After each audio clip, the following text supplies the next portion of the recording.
Heart beat scan ఒక్క second లోనే world class 640 slide CT scan ఇప్పుడు మీ విస్టా ఇమేజింగ్ బంజారా హిల్స్ లో.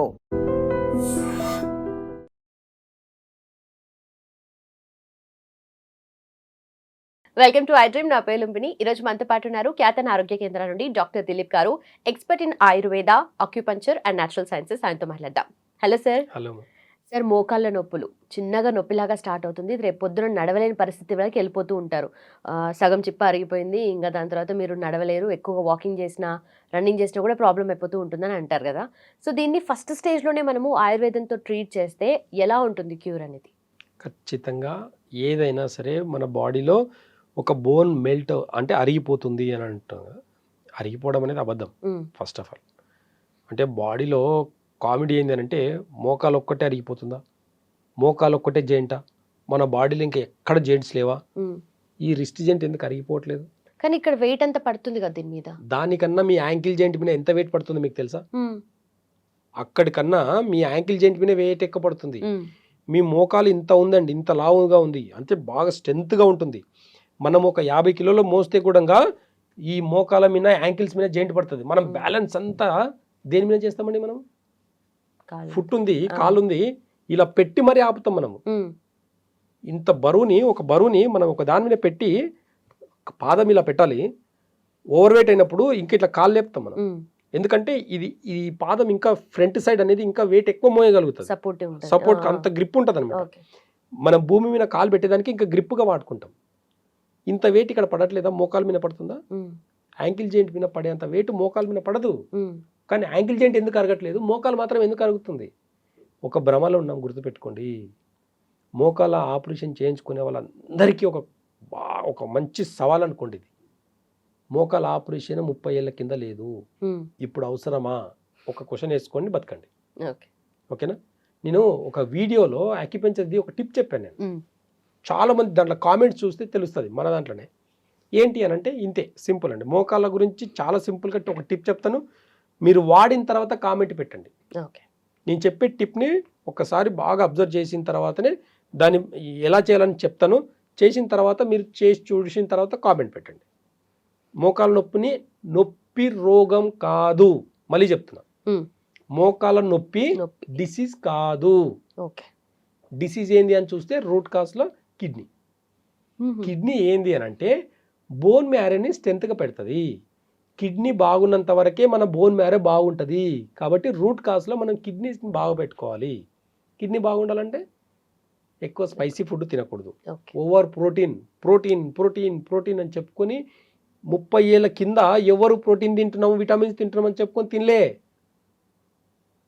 50 ఇయర్స్ బ్యాక్ అసలు ఈ ప్రోటీన్ల గురించి కూడా పెద్దగా నాలెడ్జ్ లేదు.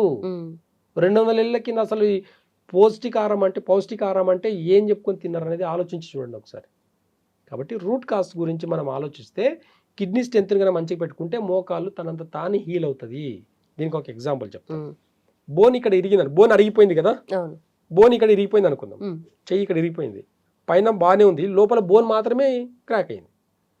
మనం అలాగే పెట్టి స్ట్రేట్గా పెట్టి బ్యాండేజ్ కడితే 4 వారాల్లో ఎలాంటి ట్రీట్మెంట్ లేకున్నా అదంతా అదే అతుక్కుంటుందా, అతుక్కోదా? బోన్ యొక్క గుణం ఏంది? సెల్ఫ్ హీలింగ్ సిస్టమ్ ఉంటుంది బాడీకి. ప్రతి దానికి సెల్ఫ్ హీలింగ్ సిస్టమ్ ఉంటుంది. కాబట్టి అరిగిపోతే ఇంకా మళ్ళీ రీజనరేట్ అవ్వదు అని అంటే భ్రమ. కొంతమంది చదువుకున్నారు, ఆపరేషన్లే చేయాలి, వాళ్ళకి ఇంకా వేరే పని ఏం లేదు, ఆపరేషన్ చేస్తేనే బతుకుతారు వాళ్ళు, లేకపోతే బతకరు వాళ్ళు.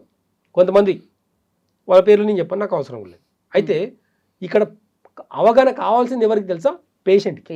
రైట్. నా బాడీలో మోకాలు మాత్రమే ఎందుకు అరిగింది అని క్వశ్చన్ వేసుకుంటే, మిగతా బోన్లు ఎందుకు అరగలేదని క్వశ్చన్ వేసుకుంటే మీ డాక్టర్ ఏం చెప్తుందో అర్థమవుతుంది. సరే, అరిగింది. ఇక్కడ బోన్ ఎలా అయితే ఇరిగిందో 4 వారాల్లో ఏ ట్రీట్మెంట్ లేకున్నా సరే స్ట్రేట్గా పెట్టి ఒక బ్యాండేజ్ చేస్తే ఎలా అయితే అతుక్కుంటుందో మీ మోకాలు కూడా అలాగే రీజనరేట్ చేసుకోవచ్చు. మోకాలు ఎలా అయితే అరిగిపోయిందో ఇక్కడ ఇరిగిన బోన్కి దగ్గర ఎలా అయితే బోన్ మ్యారో పెరిగి మళ్ళీ అతుక్కుంటుందో బోన్కి బోను, అలాగే బోన్ కూడా రీజనరేట్ చేసుకోవచ్చు. ఆయుర్వేదంలో చాలా ఈజీ టిప్స్ ఉంటాయి. ఆయుర్వేదంలో చాలా ఈజీ రకమైన కొన్ని మెడిసిన్స్ వాడితే మోకాల నొప్పి నుంచి పర్మనెంట్గా తగ్గిన పేషెంట్స్ నా దగ్గర 1000 మంది ఉన్నారు. మీకు నొప్పే రోగం అనుకుంటే మీ నొప్పికి పర్మనెంట్ సొల్యూషన్ చెప్తున్నా ఈరోజు. మోకాల నొప్పిని మీరు ఒకటి గుర్తుపెట్టుకోండి, మోకాలు ఆపరేషన్ చేయించుకున్న వాళ్ళకి కూడా నేను కొంతమందికి చెప్తున్నా, మోకాలు ఆపరేషన్ చేయించుకుంటే నెక్స్ట్ డే నుంచి ఇండియన్ టాయిలెట్కి వెళ్ళాలి మీరు. అలా అయితేనే చేయించుకోండి, లేదంటే ఆగిపోండి. నా దగ్గరకు వచ్చే వాళ్ళకి గుంజలు తీస్తానండి, లేదంటే మెట్లెక్కి దిగిపిస్తాను నేను చిన్న టిప్ తోటి. అప్పటికప్పుడే నా దగ్గరికి బాగా ఇలా ఇలా నడుచుకుంటూ వచ్చే వాళ్ళు ఉంటారు.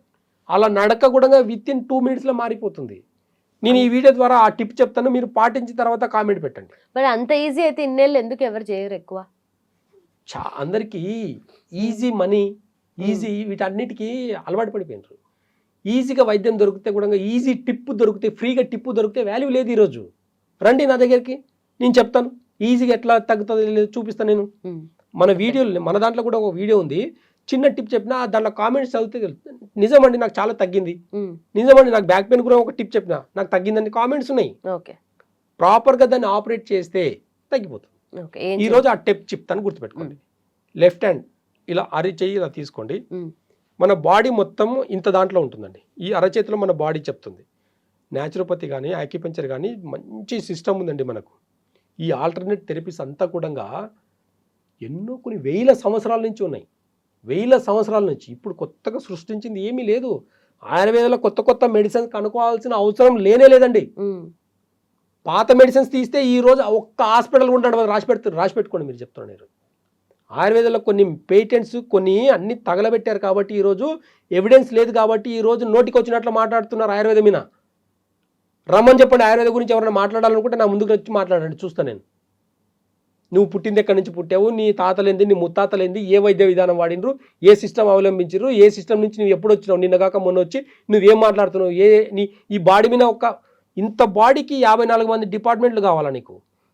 ఆయుర్వేదం మాత్రం ఒక డాక్టర్, హోమియోపతికి ఒక డాక్టర్, న్యాచురోపతికి ఒక డాక్టరు, యునానికి ఒకటే కదా డాక్టరు. మీలాగా అర్థం చేసుకునే కెపాసిటీ.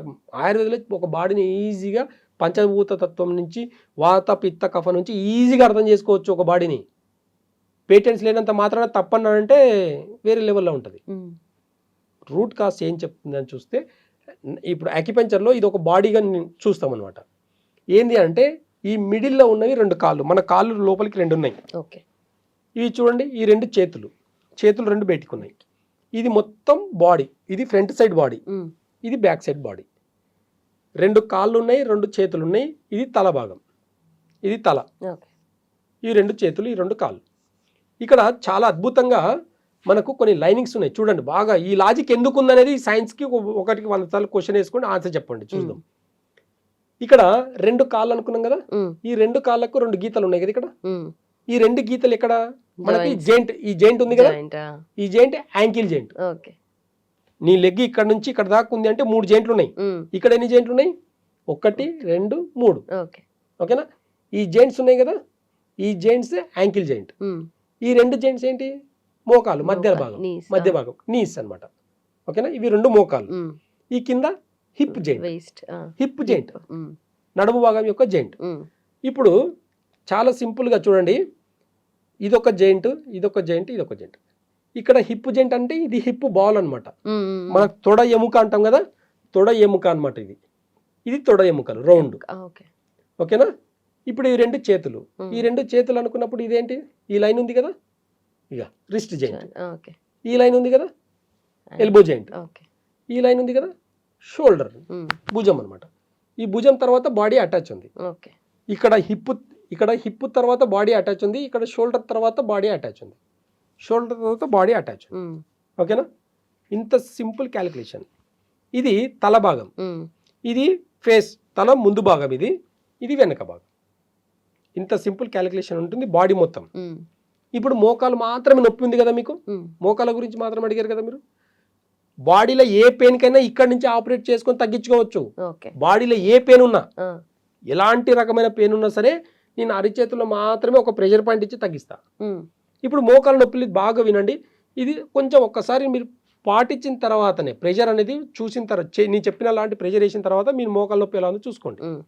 ఎగ్జాంపుల్, ఇవి 2 మోకాలు అనుకున్నాం. ఇప్పుడు ఈ 2 కాళ్ళు కదా, ఇవి యాంకిల్ జెయింట్, ఇవి నీ జెయింట్, ఈ హిప్ జెయింట్. ఈ 2 మోకాలు కాబట్టి మనం ఏం చేస్తాం, ఇప్పుడు రైట్ హ్యాండ్ నుంచి ఈ మోకాలు దగ్గర భాగంని ఇలా గట్టిగా పట్టుకోండి. ఇలా అల్కగా పట్టుకొని ఇలా అనకండి దయచేసి. మీకు రాకపోతే రండి అంతే తప్ప కామెంట్ మాత్రం నెగిటివ్ కామెంట్ అనేది కాదు. 100% మీ నొప్పి వితిన్ 2 నిమిషాల తగ్గిపోతుంది. ఛాలెంజ్ చేస్తాను నేను, ఓకేనా? ఈ జాయింట్ దగ్గర, ఈ జాయింట్ ఏదైతే ఉందో ఈ జాయింట్ దగ్గర ఇలా పట్టుకొని ఇలా బెండ్ చేయండి, స్ట్రేట్ చేయండి, బెండ్ చేయండి, స్ట్రేట్ చేయండి, బెండ్, స్ట్రేట్. ఈ జాయింట్ని బెండ్ చేయాలి, స్ట్రేట్ చేయాలి, బెండ్ చేయాలి, స్ట్రేట్ చేయాలి. ఇక్కడ గట్టిగా పట్టుకొని ఈ గీత దగ్గర జాయింట్స్ని రెండింటిని ఒకటి, ఇది ఒకటి 60 నిమిషాలు 60 సెకండ్లు, నిమిషాలు కాదు 60 సెకండ్లు. 1 2 3 గట్టిగా పట్టుకోవాలి, మంచి గ్రిప్లా పట్టుకొని కరెక్ట్గా ఇలా ఒక 60 సార్లు అన్నామనుకోండి, 60 సెకండ్ల తర్వాత ఒక మోకాలు తగ్గిపోతుంది. 2 మోకాలు కదా, 2 మీకు 2 మోకాలు ఉంటే 2 చేయండి. దీంట్లో కూడా ఎట్లా ఉంటుందంటే ఇది రైట్, ఇది లెఫ్ట్, అట్లా అనమాట. కాబట్టి మీరు 2 చేసేస్తే మీకు 2 మోకాలు ఫ్రీ అనేది కనిపిస్తుంది. కొంతమందికి ఒక్క కాలు మాత్రమే ఉంటుంది పెయిన్, అలాంటి వాళ్ళకు క్యాలిక్యులేషన్ ఉంటుంది. ఇక్కడ ఈ 2 అంటే సరిపోతుంది. ఏదైతే ఎక్కువ ఉంటుందో దానికి పెయిన్ ఉంటుంది, ఇలా పట్టుకున్నప్పుడు కూడా నొప్పి ఉంటుంది వాళ్ళకు. ఈ నొప్పిని కొంచెం గట్టిగా పట్టుకొని వాళ్ళు నొప్పి వదిలే అంటుంటారు కొంతమంది, నొప్పి ఉన్నవాళ్ళు, మోకాలు నొప్పి ఉన్నవాళ్ళు. వదలకుండా గట్టిగా పట్టుకొని 60 సెకండ్లు చేయండి. ఒక్కొక్క జెంట్ని 60 సార్లు చేసేసి తర్వాత ఇలా అనేసి వాళ్ళకు గుంజలు తీయమని చెప్పండి, నడవమని చెప్పండి, మెట్లు ఎక్కమని చెప్పండి. ఇలా ప్రెషర్ పెడితే వాళ్ళకి నొప్పి అంటారు కదా, ఇక్కడ నొప్పి అవుతుందా, ఇక్కడ నొప్పి అవుతుందా? ఇక్కడ నొప్పి తగ్గిపోతుంది, అంటే అప్పటికప్పుడు తగ్గిపోతుంది, మళ్ళీ వస్తుంది కదా. నేను అదే చెప్తున్నా. రోజు ఉదయం ఒకసారి, మధ్యాహ్నం ఒకసారి, సాయంత్రం ఒకసారి. అదే టాబ్లెట్లు ఇస్తే వేసుకుంటారు కదా మీరు, టాబ్లెట్లు ఓపిక కెమికల్ అనేది మంచిగా ఓపికతో వేసుకుంటారు కదా, అదే ఓపికని దీంతో వాడండి. మీరు వాకింగ్ చేస్తున్నారా, మోకాల నొప్పి ఉండేవాళ్ళు వాకింగ్ చేయకూడదు, నడవకూడదు, ఇంకా అరిగిపోతాయి. రోజుకు 5 ఫ్లోర్లు ఎక్కి దిగండి, ఎలా అరిగిపోతాయి నేను చూస్తాను. నేను ఇక్కడ కొన్ని ప్రెషర్ పాయింట్స్ ఏం చేస్తాయంటే కిడ్నీ రిలేటెడ్ పాయింట్స్ ఉంటాయి, సుజోక్ పాయింట్స్ ఉంటాయి, కొన్ని kidney related points, liver related points ఉంటాయి. ఈ కిడ్నీ లివర్ రిలేటెడ్ పాయింట్స్ వల్లనే మోకాల నొప్పులు వస్తాయి. లివర్ వల్ల పోషక లోపం వస్తుంది, పోషక లోపంలో కాల్షియం ప్రోటీన్ అన్ని తగ్గడం వల్లనే ఈ ప్రాబ్లం మోకాల నొప్పులు వస్తాయి. ఈ రెండింటికి రూట్ కాస్ ఇక్కడే ఉంది. కరెక్ట్గా ఈ జాయింట్ దగ్గర 60 సార్లు ఉదయం ఒకసారి, సాయంత్రం ఒకసారి, మధ్యాహ్నం ఒకసారి ఒకవేళ చేయగలిగితే కరెక్ట్గా ఒక 1 వీక్ చేసిన తర్వాత మీ ఎంబడి పరిగెత్తాలండి. మోకాల నొప్పులు ఎంబడి ఉండేవాళ్ళు, మోకాల నొప్పులు ఉన్న వాళ్ళు ఎంబడి మనం పరిగెత్తాల్సి అంత స్పీడ్గా నడవగలుగుతారు వారంలోనే. చేంజ్ రాకపోతే నేను ప్రాక్టీస్ కూడా మానేస్తాను. ఇక్కడ నొక్కిన తర్వాత నొప్పి తగ్గకపోతే ప్రాక్టీస్ మానేస్తా, వేస్ట్. ఇక నేను ఎందుకు ఈ చెప్పి టిప్పు? ఎంతమందికి తగ్గించుండొచ్చు? కొన్ని వేల మందికి. నేను కూడా అందరు వచ్చిన వాళ్ళందరూ తగ్గిన వాళ్ళందరూ రికార్డు తీసేసి కార్పొరేట్ హాస్పిటల్ లాగా తగ్గిందని చెప్పుకోవాలనుకుంటే నా హాస్పిటల్ సరిపోదు, నాకు నిద్ర కూడా రానివ్వరు. నాకు ఒక లైఫ్ ఉంది, నేను ఒక లిమిట్లో ప్రాక్టీస్ చేయాలి. ఇప్పుడున్న సిస్టంలో ఇంత ఈజీగా తగ్గిస్తే తీసుకుపోయి లోపలేస్తారు నన్ను. ఇంత పెద్ద మెడికల్ సిస్టమ్ పెట్టుకొని ఆటలాడుతున్నావు అని చెప్పేసి అన్న వాళ్ళు, వార్నింగ్లు ఇచ్చిన వాళ్ళు నా దగ్గరికి ఇప్పటికి చాలామంది వచ్చారు. అందరికీ సమాధానం, నన్ను గెలకనంత వరకు బాగానే ఉంటుంది, నన్ను గెలికితే మొత్తం వేరే లెవెల్లో ఉంటుందని చెప్పిన. కాబట్టి ఈరోజు ఇంకో లెవెల్లో ఉంది. కాబట్టి ఎవరి వైద్యం వాళ్ళు చేసుకుంటారు, నీ వైద్యం నువ్వు చేసుకో. అంటే చాలామంది కామెంట్స్ ఏం చేస్తున్నారంటే ఆయుర్వేదం మెడిసిన్స్ వాడితే కాళ్ళు చేతులు పడిపోతాయంట. నిన్నగాక నువ్వు నీ నుంచి పడిపోతున్నాయి, ఏ కెమికల్ వల్ల పడిపోతున్నాయి. ఈరోజు ఆయుర్వేదంలో పడిపోవడం కాదు, పడిపోయిన నరాలు కూడా ఇట్లా జుబ్బుమని పరిగెత్తిచ్చిన వాళ్ళు ఉన్నాం మేము. ఆయుర్వేదాన్ని బ్లేమ్ చేస్తే కన్న తల్లిని బ్లేమ్ చేసినట్టు గుర్తుపెట్టుకోండి. కన్న తల్లిని బ్లేమ్ చేసినట్టు ఆయుర్వేదాన్ని కన్నా బ్లేమ్ చేస్తే నీకు నాలెడ్జ్ లేకపోతే మూసుకొని కూర్చో. నాకు నాలెడ్జ్ ఉంది, నేను చెప్పుకుంటా, నేను చేసుకుంటా. సిస్టమ్ ఎవరి సిస్టమ్ వాళ్ళది, నీ సిస్టమ్ నువ్వు చేసుకో, నా సిస్టమ్ నేను చేసుకుంటా. 30 ఏళ్ళకి 2026లో బతుకుతుంటే 30 ఏళ్ళ కింద చేసిన ఆపరేషన్ మళ్ళీ 1000 ఏళ్ళ కింద నడుచుకం ఎక్కువ ఉంది కదా. అప్పుడు ఎలా నడిచారు అనేది క్వశ్చన్ వేసుకొని దానికి తగినట్టుగా జీవన విధానం సెట్ చేయి. నీ దగ్గరికి వచ్చే నీ ఎడ్యుకేషన్ కానీ, నీ చదువు కానీ ఉపయోగపడేది ఆపరేషన్ కోసం కాదు. వితౌట్ ఆపరేషన్ ఎలా బతికారో, ఒకప్పుడు వెహికల్స్ లేవు, కార్లు లేవు, ఏమీ లేవు, ఎక్కడికి వెళ్ళాలని నడవాలి కదా. అప్పుడు ఎడ్ల బండ్లు కట్టుకున్నాడు.